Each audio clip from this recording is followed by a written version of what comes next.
Très bien. Alors, les premiers arrivés sont les premiers servis. Bonsoir Zoré, bonsoir tout le monde. Bonsoir les futurs arrivants en retard et puis ceux qui ne sont pas là et qui nous verront en différé. Donc, je vais me mettre en grand écran si j'y parviens. J'ai toujours un petit souci sur la mise en image. Vous m'excuserez pour ces petites hésitations. En plus, j'ai changé d'ordinateur et de lieu, donc forcément, c'est pas très simple en live. Voilà. Alors, ce soir, nous allons parler des visions. Nous allons parler de, bien entendu, l'intérêt d'avoir des visions et de ce qui se passe quand on n'en a pas ou quand on n'en a plus. Alors, bien entendu, la première chose qu'il faille faire par rapport à ce que représentent les visions, c'est de savoir de quoi l'on parle. On parle de ce qui est devant nous, ce que l'on perçoit, ce que l'on voit ou ce que l'on désire. Et dans ce sens-là, nous avons affaire, bien entendu, au futur. Dans ce futur, il y a quelque chose d'important. Il y a notre projection de nous avec ce que nous avons de fort et de sensible, de faible dans le sens fragile. Et cette projection, nous allons la faire sur la base de notre passé. Et nous allons la faire sur la base de nos expériences. Et nous allons la faire sur la base de ce que nos pensées et nos émotions ont perçu de ces expériences. Et ces informations, parce que c'est bien de cela dont on parle d'informations, elles sont stockées dans une partie de notre être qui est enfoui dans le système nerveux central et qui est le subconscient qui se trouve entre le cervelet et l'amygdale du cerveau dans une zone qui est le cerveau limbique et qui correspond à la mémoire à long terme et qui est stockée sous forme d'expériences qui sont des expériences où je suis allée vivre des séquences de perte ou de gain parce qu'en définitive dans la vie soit on perd, soit on gagne, soit on évolue, soit on fait marche arrière et que j'ai associé ça à du plaisir ou de la souffrance. Et donc, finalement, je suis en train d'avancer sur la base de ces expériences vers mon futur. Donc, en fait, je vais utiliser mon passé pour aller vers le futur. Bon, ça, pour ceux qui me fréquentent depuis quelque temps, vous savez que c'est un thème récurrent et que c'est quelque chose qui n'est pas étonnant. Maintenant, ce qui nous intéresse pour nous, c'est de déterminer ce qu'est une vision. Alors, une vision, vous savez, les Grecs avaient une science, pardon, j'ai bafouillé, avaient une science qui s'appelait la téléologie. Et la téléologie, c'était la science du télos. Le télos, qu'est-ce que c'est? Bien, c'est la direction dans laquelle vous allez.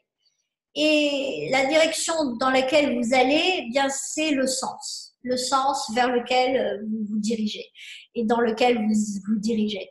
Et le sens de votre vie, c'est quelque chose de précieux. C'est quelque chose de précieux parce que c'est ce qui fait que vous vous y retrouvez et vous vous y reconnaissez. Alors vous allez me dire, oui Brigitte, c'est bien tout ça, mais quel lien avec mes visions? Vos visions sont faites de certaines choses, elles sont composées de certaines choses. Et vous avez deux types de visions. Vous avez les visions qui correspondent à ce qui est le plus important pour vous, ce qui est prioritaire pour vous, ce qui est le plus épanouissant pour vous et qui fait de vous un être focus, qui a la capacité de se concentrer, qui a la capacité d'être patient en étant dans le bien-être, pas en train de se ronger les ongles. Et finalement, cet être qui est dans ce sens-là, orienté vers ses visions et qui est en train de se sentir épanoui, qui se sent dans sa pleine capacité, il est fiable. Il est quelqu'un de dédié. Il est quelqu'un qui a finalement le sens des responsabilités. Il ne voit pas le temps passer et il est en train de s'orienter vers ce qu'il a de plus prioritaire pour lui, de plus important, de plus élevé dans la hiérarchie de ce qui compte pour lui. Donc, pour ceux qui viennent juste d'arriver, nous sommes en train de parler de ce que signifie le sens de ma vie, qui est en fait cette direction dans laquelle je porte mon regard, et cette direction dans laquelle je porte mon regard donne du sens ou pas à ma vie selon que je suis dans ce qui me porte ou dans ce qui m'importe peu. Et nous avons une grande difficulté à établir nos visions. Nous avons une grande difficulté à établir nos rêves, nos objectifs. Vous savez pourquoi? Parce qu'en définitive, nous confondons ce qui nous manque, ce qui nous fait défaut, en termes de sensitif et d'intime, de façon innée. Nous avons des besoins innés, nous avons des besoins naturels, et finalement, nous confondons ces besoins naturels que nous n'avons pas réussi à satisfaire avec ressembler aux autres.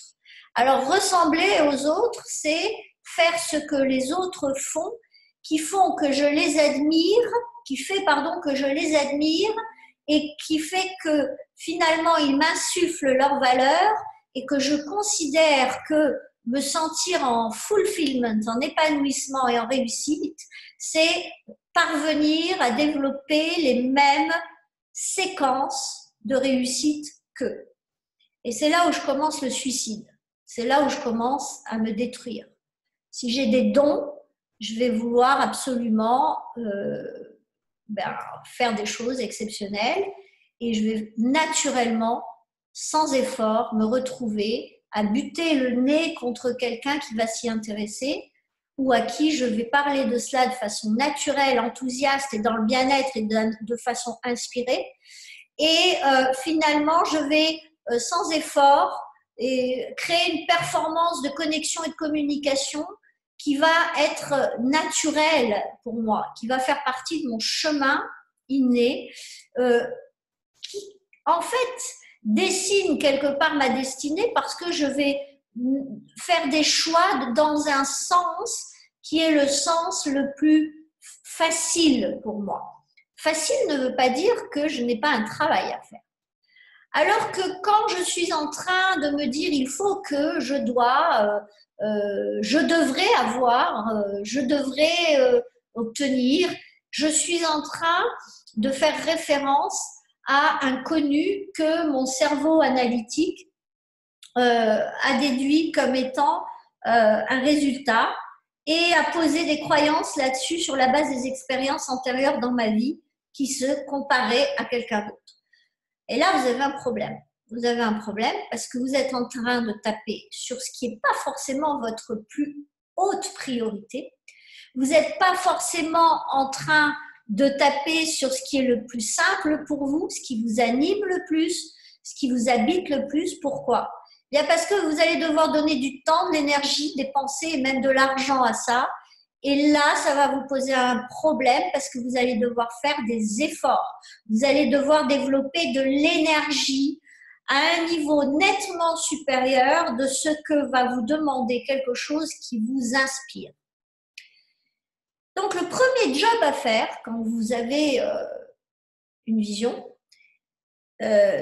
ou que vous avez l'intention d'en avoir une, c'est de vous poser les bonnes questions. Quel est en moi le besoin, la nécessité que j'ai et à laquelle je n'ai pas répondu? Ça, c'est la première chose. Ensuite, je vais me mettre à étudier et fréquenter cette vision. Ça veut dire que je vais me poser les bonnes questions.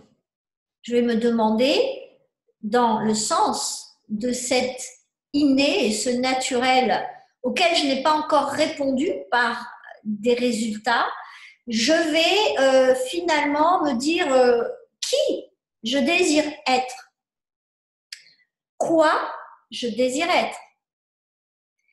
Et puis, je vais me poser des questions sur ce que j'ai envie de manifester dans mon échange avec l'extérieur. Parce que qui est quoi, c'est moi. Et ce moi va vouloir gesticuler dans l'environnement. Et cet environnement, c'est mon épigénétique. Je vais devoir finalement interagir avec lui parce que lui se reflète en moi. Lui est en train de me créer. Donc, si je suis dans le bon environnement, je vais naturellement exprimer mes dons, mon inné.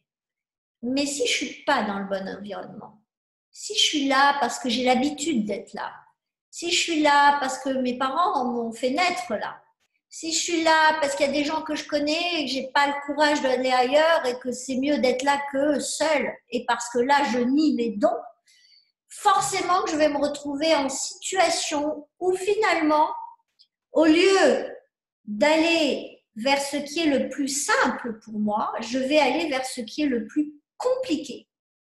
Et je lâche la complexité et l'excellence de me faire grandir et évoluer vers un futur qui va me rendre plus puissante, plus intelligente, plus conciliante, plus patiente, plus déterminée, plus spécifiquement interrogative avec les événements que je vis. Au lieu de ça, je vais aller vers la facilité, la zone de confort dans laquelle je suis déjà, sur le passé que je connais déjà, en laissant mon mental qui a créé le corps que j'ai déjà et qui a été nourri par le corps qui a vécu les expériences que j'ai déjà eues, me laisser amener dans cette cage qui s'appelle mon passé dans le présent. Et forcément, qu'est-ce que je risque de reproduire? Je risque de reproduire les expériences pessimistes de mon mental qui a peur de me lâcher et de me laisser vivre naturellement mon potentiel. Et je vais me retrouver enfermée dans un cercle très vicieux qui est celui de reproduire en permanence les mêmes circonstances, les mêmes situations et de rencontrer toujours les mêmes personnes, méchantes, irrespectueuses, menteuses, qui trahissent, et je vais toujours être la victime. Pourquoi? Pourquoi vous avez été victime une première fois et vous ne vous êtes pas positionné et vous n'avez pas dit c'est pas ça que je veux, c'est pas ça le sens de ma vie, c'est ça. Pourquoi finalement vous voulez être attiré une deuxième fois, une troisième fois, une quatrième fois? Parce que vous avez pour vocation de grandir, d'évoluer, de transformer, et que si vous ne faites pas, vous êtes finalement dans une équation, comme une équation mathématique, où vous envoyez des signaux plus et moins, et que ces signaux plus et moins ne changeant jamais, vous attirez toujours les mêmes réponses en face, de plus et de moins, qui correspondent à ce que vous aimez et vous n'aimez pas. Et alors, ce que vous aimez, que vous avez déjà, vous allez me dire, oui, mais ça ne me suffit plus. Eh bien oui, c'est bien pour cela que vous devez évoluer. Et c'est bien pour ça que vous devez fonctionner par paliers. Et c'est bien pour ça que ça ne se fera pas sans votre travail. Ce travail va vous demander un petit effort qui va être de répondre à ces questions qui, quoi vous êtes, dans votre futur que vous pressentez être quelque chose qui vous remplira et vous nourrira et vous fera du bien et du plaisir et dont vous serez fiers et qui vous excitera à l'idée de vous rapprocher de cette vision. Et que finalement, en allant vers ça, vous allez vous permettre de savoir ce que vous voulez y faire, ce que vous voulez y donner, ce que vous voulez y recevoir, et finalement, de là, qu'est-ce que vous désirez en garder, avoir. Et là, vous commencez à avoir une petite idée de votre vision. Alors, pour ceux qui connaissent le coaching, ils savent que c'est quelque chose qui s'étale plus ou moins sur le temps. Ça dépend de la capacité que vous avez à vous projeter. Et qu'est-ce qui peut vous empêcher de vous projeter? Vos peurs. Qu'est-ce qui peut vous empêcher de vous projeter? Vos croyances. Qu'est-ce qui peut vous empêcher de vous projeter? Votre difficulté à engager le corps dans une direction sensitive qu'il n'arrive pas à supposer parce qu'il n'y croit pas. Et qu'est-ce qui fait qu'il n'y croit pas? Eh bien, on en a déjà parlé, les croyances, les peurs. Les peurs nourrissent les croyances et les croyances renforcent vos peurs. Vous êtes dans un piège. Et dans ce piège, vous devenez aveugle parce que vous êtes en train de regarder ce qui risque de vous arriver de négatif. Parce qu'avec vos peurs, vous focalisez sur ce que vous ne désirez pas. Avec vos croyances, vous considérez que vous ne pouvez pas y arriver. Alors vous imaginez, vous avez le couteau sous la gorge et vous êtes là en train de dire oui, mais moi j'ai des visions. Et en fait, vous regardez le voisin et vous dites ouais, moi j'aimerais bien avoir une voiture.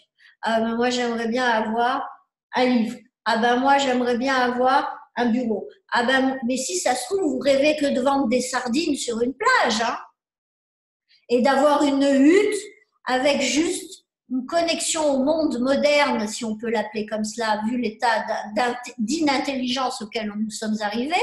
Mais oui, vous pouvez avoir cette vision-là et vous l'interdire. Donc, quand les gens vous disent « moi, j'ai plus de vision », c'est tout à fait possible. Il y a des gens qui n'arrivent plus à rêver. Il y a des gens qui n'arrivent plus à se projeter parce qu'ils ne croient plus en la réalité sensitive qui fait que le corps est capable de se connecter à ça au point d'avoir quoi? Désir et excitation, foi que ça existe et certitude que ça peut lui arriver. Et quand vous êtes là, eh bien, il va y avoir un travail à faire. Ce travail, c'est d'aller vous réconcilier avec votre potentiel de mériter ça, de vivre ça, de le manifester et d'être, grâce à ça, vous, votre vision, là, elle devient matérielle. Vous, alors je vais le dire gentiment, ma frimousse, à moi, certains diraient ma gueule, ok? Et les autres. Et à ce moment-là, on touche à un niveau de la vision qui est différent. Alors, je vous disais, première étape, il faut l'étudier. Oui, il faut fréquenter votre vision au point d'en connaître le goût, l'odeur, le format, la taille, le poids, le prix, le temps que ça coûte, le combien de gens, et vous dites, ah, stop! Bah ouais, c'est un projet, hein. C'est un projet. Alors d'abord, il faut rêver. Après, il faut le fréquenter. Après, il faut le dessiner. Après, il faut l'habiller. Après, il faut le déshabiller. Puis après, il faut le peser. Et puis finalement, vous le fréquentez tellement que ça devient normal pour votre corps de manifester ce projet. C'est quelque chose d'absolument magnifique de voir que tout passe par le corps. Et en même temps, ce corps, il est fait de quoi? Alors les gens vont vous dire nonos, peau, muscles. Oui, qu'est-ce qu'il y a dedans? Qu'est-ce qu'il y a au-delà de la matière et de la forme? Il y a de l'énergie. Et en fait, au-delà de l'énergie, qui n'est rien d'autre que de la matière condensée avec quoi? Avec de l'information. Vous allez avoir une véritable conjoncture d'informations, de potentiel matériel et finalement de dynamique. Et c'est ça qui va constituer votre vision.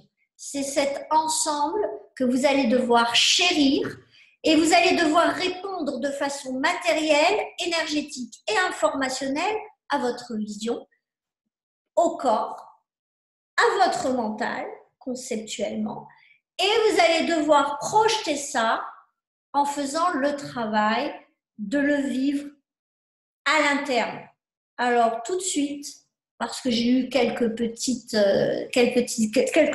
échanges avec quelqu'un du groupe, ce n'est pas une secte. On ne fait pas brûler des cierges avec du carbone et ça, pour ça, vous pouvez prendre du sucre et vous mettez du feu dessus, vous allez avoir de la lumière et du carbone qui va se créer. Non, on ne fait pas ça ici, on est très, très pragmatique. Alors, qu'est-ce que le sens de notre vie a à voir avec vous, moi? Eh bien, c'est ce qui fait qu'on va se rencontrer ou pas. C'est ce qui fait qu'on va faire des choses ensemble ou pas. C'est ce qui fait que vous allez engager ou pas. C'est ce qui fait que vous allez me traiter de folle ou pas. C'est ce qui fait que vous allez vous sentir honoré ou pas. C'est ce qui fait aussi que vous allez voir passer le temps en regardant votre montre ou pas. Et c'est ce qui fait qu'on a quelque chose à faire ensemble ou pas. Et ça, c'est déjà une information intéressante. Parce que regardez, quand vous êtes dans vos hautes priorités, dans vos hautes valeurs, valeur c'est quoi? C'est votre matière, c'est votre moteur, c'est ce qui est aujourd'hui le résultat de vos filtres en train de vous laisser engager avec le corps, avec votre mental, en temps, énergie, pensée et argent. D'accord? Donc, cette matière-là, vous avez le haut niveau qui correspond à votre niveau de vide ou pas. Alors là, ça devient aussi intéressant parce que vous pensez bien que si dans vos visions, vous rêvez de quelque chose auquel vous ne donnez pas de temps, énergie, pensée, argent, vous êtes déjà dans le présent sur un conflit interne. Imaginez, vous voulez être une artiste, mais vous passez le temps à bouffer des hamburgers, à boire de l'alcool, à fumer, à pas faire de sport, à pas prendre soin de vous, à critiquer la terre entière et à ressasser ce que vous avez vécu de mal dans le passé, vous avez un pétard de problème. Parce que vous vous attirez plus de bourreaux, vous vous attirez plus de déni de vos talents et vous êtes bloqué dans votre souffrance. Premier job qu'il faut faire, c'est aller travailler sur votre passé et vous mettre à aimer votre passé. À aimer, vous savez, il y a, dans la Bible, il y a un des rares textes que je garde en mémoire, c'est quand on dit « il tendit, l'autre joue ». Ça veut dire quoi? En réalité, c'est que vous vous mettez à aimer le sens de vos problèmes et que vous allez chercher ce que les problèmes vous ont apporté comme interrogation pour vous faire grandir. À ce moment-là, quand vous faites ça, vous êtes en train de ramener immédiatement au centre ce que vous avez. Au centre, c'est le milieu. Le milieu, c'est ce qui est dans l'axe, de la direction de votre vie, dans le bon sens de votre vie. C'est très simple. J'ai un dessin d'ailleurs juste derrière moi que j'ai utilisé aujourd'hui dans une de mes sessions. Je vous le montrerai peut-être à la fin de la session de ce soir, si nécessaire. En fait, ça n'est que cohérence. Si vous désirez aller dans une direction et que vous n'allez pas vers ce qui est le plus important pour vous, soyez honnête. Attendez, vous n'êtes pas à la maternelle. Soyez honnête. Si le matin, vous vous levez pour aller bosser et que vous n'aimez pas ce que vous faites, que ça vous coûte, que ça vous prend énergie, au-delà du normal, c'est-à-dire, bon, il faut faire un effort pour se lever, s'habiller, aller bosser. Ok, mais c'est de l'ordre de mode subconscient, on s'habille sans même y penser.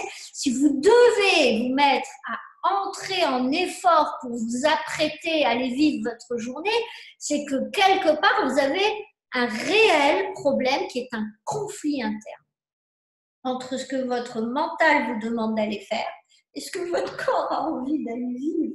Et c'est là où ça devient passionnant. C'est que comment on fait pour régler ça? Alors, ça prend du temps et en même temps, c'est assez simple. C'est qu'on établit quel est pour vous l'ordre décroissant de ce qui est important aujourd'hui. Quoi vous nourrissez au biberon et quoi vous nourrissez comme ça. Et on va voir quoi vous désirez. Alors, dans vos désirs, il y a les parties innées, ce que vous avez envie de faire depuis toujours ou ce que vous avez envie de faire depuis hier, mais qui vous semble essentiel. Et pour ça, on va aller chercher dans tous les domaines de votre vie. On va poser des éléments et on va voir ce qui est aligné ou pas. Et puis derrière, il faut faire le travail. Si vous avez vraiment envie d'être un champion de sport et que votre première activité aujourd'hui, c'est de nourrir exclusivement votre famille sans vous autoriser à faire au moins vos abdos, vous avez un vrai problème, vous êtes d'accord avec moi. Donc, ne riez pas, hein. parce que je l'ai vu ça. Je l'ai lu et entendu et écrit, et ça ne m'est pas arrivé qu'une fois de me retrouver en face de ce cas-là. Ça m'est arrivé 2 fois. Alors, c'est tellement énorme, mais ça existe. Des gens qui veulent être artistes, mais qui ne trouvent pas de temps pour aller prendre leur premier cours de chant ou de dessin. Et puis, au bout d'1 an de coaching, qui vous disent, finalement, je crois que je l'ai inventé ce rêve pour souffrir un peu plus. Parce que finalement, ils se rendent compte qu'ils n'ont rien à voir avec cette identité-là qu'ils ont absorbée de l'extérieur. Ou tout simplement, des personnes qui admettent que cette vision d'être artiste était nécessaire pour exprimer une colère contre la société qui ne l'avait pas aidé à un moment donné et que finalement l'insatisfaction de manifester ce profil artistique permettait d'entretenir ce ressentiment. Vous savez, le subconscient nous permet de trouver des chemins de traverse pour nous mener à des contradictions dans le but de nous éviter de souffrir. Alors, il suffit que vous ayez associé que devenir artiste égale tristesse, abandon, pauvreté, pour que votre rêve soit saboté. Donc, quand je vous dis d'aller fréquenter votre vision, ça veut dire d'aller la rendre tellement détaillée que vous créez les petits pas, les pas moyens et les grands pas, et vous faites le court terme, moyen terme et long terme à déterminer, à dessiner. Et ensuite, il n'y a qu'à engager votre corps dans une vision en lui donnant une chose essentielle. Et cette chose, vous en aurez tout le temps besoin parce qu'il n'y a ni un animal, ni un humain qui va bouger sans cela. Et vous savez ce que c'est? Est-ce que vous avez une idée de ce qu'une vision a pour nécessité avant de commencer à donner au corps le moindre désir de bouger un muscle, de changer une alimentation, de commencer à se poser les bonnes questions, d'aller ouvrir des livres? Qu'est-ce qu'il faut à ce corps pour qu'il accepte d'engager dans cette direction? Intéressant, hein? Eh bien, il lui faut une raison, il lui faut un moteur. Et c'est quoi ce moteur? C'est une récompense. Et c'est quoi cette récompense? Et contrairement à ce que vous croyez, ce n'est pas un résultat. Parce que le résultat, c'est quelque chose qui ne va pas nourrir le corps sur le long terme. Ça va être un one-shot. Ce dont va avoir besoin le corps, ça va être de quelque chose qui va au-delà du résultat et qui peut s'imprimer en lui de façon à lui donner un référentiel éternel à du bien-être, à de la satisfaction, de la fierté, à de l'amour, d'avoir été capable de vivre cette séquence et finalement de créer une mémoire au travers d'une étape qui n'a rien à voir avec le résultat, mais bien plus qui a à voir avec le chemin. Et en réalité, ce qui permet de déterminer une vision, c'est le chemin à parcourir. C'est cet espace entre aujourd'hui et ce jour-là où je me vois en conscience de « je suis en train d'évoluer ». Et que ce jour-là, ce soit entre 2 moments, 2 étapes, entre le moment où l'étape se manifeste et le moment où je vais aller vers une autre étape, ou que ce soit au moment où je suis en pleine victoire, on s'en fiche. On s'en fiche. Ce qui compte, c'est cette conscience qui est une conscience émotionnelle, sensitive de ce que je co-crée avec l'environnement dans une direction donnée. Et vous allez me dire, ouais, mais alors tous les humains, on a tous la même envie. Hein. C'est vrai qu'on a des envies communes. Dans ces envies communes, on a des besoins communs. On a besoin de se nourrir, de se loger, de se reproduire. Ça, c'est déjà la base. Et ce faisant, on a un pourquoi à faire ça. Ben, on a besoin d'avoir le plaisir, et dans ce plaisir, on se fait du bien, on s'aime. Euh, En allant se loger, on est capable de partager et d'être capable de s'aimer en train d'aimer, proposer quelque chose à plus que soi pour se couvrir de la pluie et des intempéries. Et se reproduire, il y a finalement, on est en train d'aimer l'appartenance à laquelle nous sommes dédiés, celle d'âme tout, qui est l'humanité, mais aussi la population sur la Terre ou dans le cosmos de cette vie sous une forme donnée, et que finalement, notre sens de la vie, il a quand même une belle gamme de possibilités. Vous pouvez avoir envie d'être, comme tout le monde, aimé, digne d'être aimé, et digne d'aimer les autres. Et je pense que c'est pour les humains une quête importante. Quand vous avez des bobos, vous avez à un moment donné le corps qui vous dit aime-moi, aime-toi plus. Et quand vous allez dans une direction qui n'est pas la vôtre, vous rentrez dans des conflits internes qui vont faire que votre absence de vision donne l'absence d'évolution, de croissance, de développement qui se traduit, parce que n'oubliez pas que l'environnement de votre corps, c'est le sang. Au niveau cellulaire, votre sang va informer votre corps cellulaire de quand même 50 000 milliards de cellules que vous êtes en train de ne pas vous aimer. Et finalement, j'adore parce qu'il y a un mentor, son nom m'échappe, qui dit que la maladie est juste, je crois que c'est John F. de Martini qui dit que la maladie est juste là pour vous réapprendre à vous aimer. Et cette notion-là est essentielle. La reconsidération de soi. Je peux vous dire, j'ai passé 1 an et demi de ma vie depuis le décès de mon papa à réapprendre à m'aimer. Et ça a pris du temps, ça a pris de l'énergie, des actions que j'ai menées, j'ai investi de l'argent là-dessus, ça m'a permis de me reconsidérer, j'ai pensé, j'ai appris des choses, je suis allée consulter des savoirs et finalement j'ai attiré à moi des personnes qui ont été des personnes qui m'ont facilité, qui m'ont soutenue, avec qui je vais co-créer des choses. Et finalement, tout est fluide. C'est une reconstruction. Je considère aujourd'hui que ça a été très certainement une des étapes les plus gratifiantes et instructives de ma vie.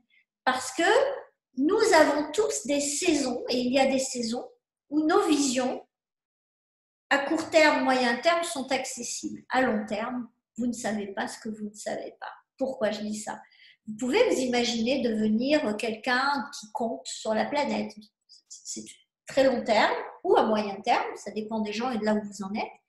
Mais ce qui est intéressant, c'est finalement de vous rendre compte que quand vous êtes en train de focaliser sur votre chemin qui devient votre moteur, qui devient du sensitif et de l'excitation ou de l'encouragement ou de la certitude ou de la foi pour votre corps qui est prêt alors à engager dans une direction, à la limite, vous vous en foutez de vous en foutre parce que vous n'avez aucune attente.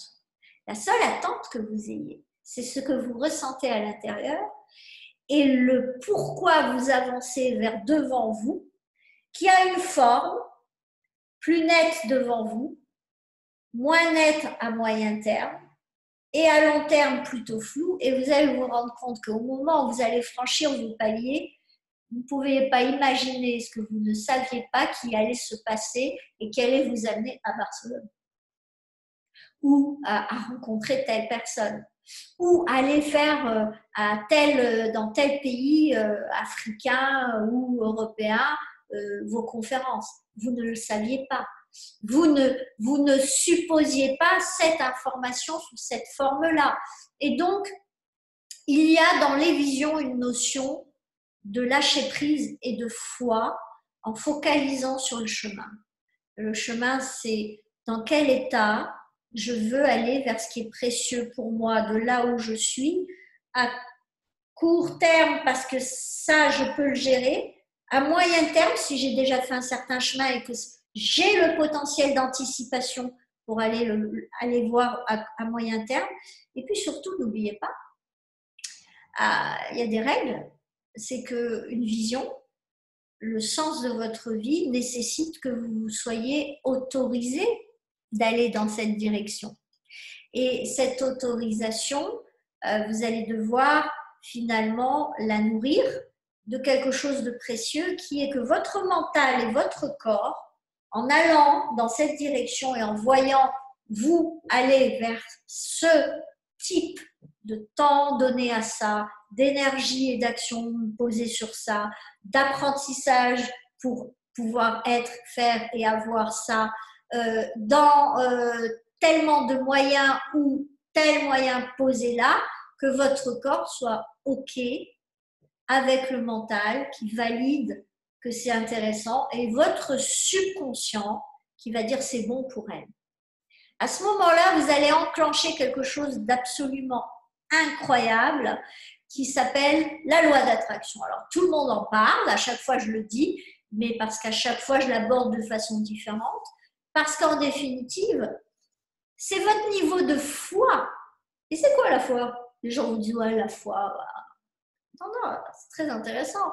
La foi, c'est au niveau de votre subconscient, votre mémoire parfaite, de toutes les expériences corporelles et mentales associées à perte ou gain, associées à du sensitif, qui est enregistré dans votre mémoire subconsciente, qui va déterminer si vous pouvez y croire ou pas. Vous imaginez? Vous dépendez de votre subconscient, vous dormez avec lui, vous mangez avec lui, vous engagez avec lui, vous choisissez avec lui et vous décidez de ce que vous faites ou pas avec lui, dans quelle direction vous engagez avec lui. Et vous êtes là en train de vous dire soit ouais, moi je suis imbattable et finalement vous vous attirez les challenges pour vous ramener au point neutre pour pouvoir reconsidérer l'ensemble de ce que vous vivez. Soit vous êtes là, non mais je peux pas, j'y arrive pas. Et vous vous attirez de plus en plus d'enquiquinement parce que l'univers a pour vision, lui, et pour mission, parce que c'est une équation dans son ensemble, d'aller activer en permanence l'équilibre. Et donc, si vous êtes en pleine polarisation, c'est-à-dire vous êtes déséquilibré en étant soit euphorique, soit victime, l'univers, les événements, votre entourage, les gens n'ont qu'une mission. Ils sont là comme des serviteurs pour votre vie et vous le voyez comme des bourreaux ou des personnes absolument angéliques. En réalité, ce sont juste des signaux que vous recevez et qui vous permettent de vous dire pourquoi je me suis attiré un mensonge? Mais pourquoi on m'a volé? Mais pourquoi on ne m'a pas donné d'argent? Mais pourquoi? Et en fait, cette question que vous vous posez, quand vous la posez en regardant l'univers et l'environnement, les gens, les circonstances ou les situations, faites le reflet inverse et dites-vous, si on ne vous a pas payé, pourquoi je n'ai pas demandé? Si on vous a menti, mais pourquoi je n'ai pas connecté à ma vérité? Et si on vous a volé, mais pourquoi je n'ai pas usé de cette chose précieuse en moi? Et finalement, vous allez vous rendre compte que ce chemin, vous allez vous l'attirer. Seulement, et c'est là où ça se complique. C'est que si vous n'êtes pas prêt et que si vous ne savez pas comment ça fonctionne, vous allez balayer ça d'un revers de main et préférer rester dans votre zone d'inconfort et de souffrance et vous priver de vos visions qui sont uniquement la projection de la lumière, c'est-à-dire l'information correspondant à vos besoins et vos nécessités, dont le siège n'est rien d'autre que votre cœur qui a créé votre cerveau au 7e jour de l'embryogenèse, qui a commencé cette création, et qui connaît parfaitement ce dont vous avez besoin de façon innée et ce qui vous semble vous correspond. Et forcément, si vous ne fréquentez jamais votre cœur, jamais vos visions, jamais votre corps, jamais votre mental, en direction de moi présent, en référence avec un passé où j'ai pu, j'ai su, j'ai eu, et en direction d'un futur où je désire la même chose sous une forme plus élevée de mon intelligence émotionnelle, de ce que j'ai envie de vivre, vous avez un problème. Alors, pourquoi je vous dis ça? Eh bien, tout d'abord, je vais regarder l'heure. Je vois qu'on a dépassé l'horaire. Je me suis envolée. Mais parce qu'il est important pour vous de savoir que vous êtes votre première œuvre. Votre première œuvre, c'est vous. C'est à l'intérieur de vous que se jouent vos visions. C'est à l'intérieur de vous que se joue votre futur. Et regardez, l'environnement n'est que le reflet de qui vous êtes. Alors, si cet environnement ne vous plaît pas, dites-vous que vous ne vous aimez pas. Et commencez à vous poser les questions nécessaires pour savoir ce que vous devez faire pour vous aimer un peu plus à un niveau supérieur. Et faites confiance en vous, parce que vous savez tous ce que vous avez à faire. Nous, en tant que coach intégratif et thérapeute, on est là pour vous aider à organiser, structurer et surtout à aller connecter votre interne et puis aller un peu plus loin pour collapser les interférences du passé. Mais en réalité, chacun pourrait faire le job. C'est juste qu'il faut énormément de discipline, énormément de foi, tout seul. Et si vous êtes avec des interférences du passé qui viennent vous en empêcher, vous avez effectivement un handicap. Et nous proposons de vous aider dans ce sens-là. Et c'est ce que nous faisons tous les jours, c'est ce que je fais tous les jours. Et il y a des caps qui passent, qui font qu'on fait péter des plafonds verts en relation avec vos visions. Donc si vous n'en avez pas, vous êtes dans ce cas-là.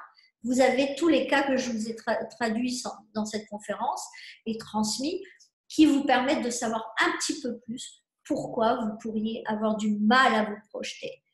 Donc, soit vous ne faites pas ce que vous aimez, soit vous ne le faites plus depuis très longtemps, soit vous ne savez plus ce qu'est être excité et avoir du désir et de la célébration dans la vie, et donc vous n'avez plus aucun pourquoi, aucune raison valable pour aller vers une construction future parce que vous avez perdu la foi dans la célébration de la vie et l'excitation et le plaisir. Je vous remercie, je vous dis à très très bientôt. Bien entendu, sur le groupe, vous pouvez inviter qui vous voulez à partir du moment où ce sont des gens respectueux et fiables et que vous pouvez bien entendu partager grâce à ce groupe le lien des conférences et venez nombreux. Ce n'est que du plaisir pour moi et pour vous, je suppose. Je vous embrasse, je vous remercie, je vous souhaite une bonne soirée et je vous dis à très très vite. N'oubliez pas, votre première œuvre, c'est vous. Et votre première entreprise aussi. À très très bientôt.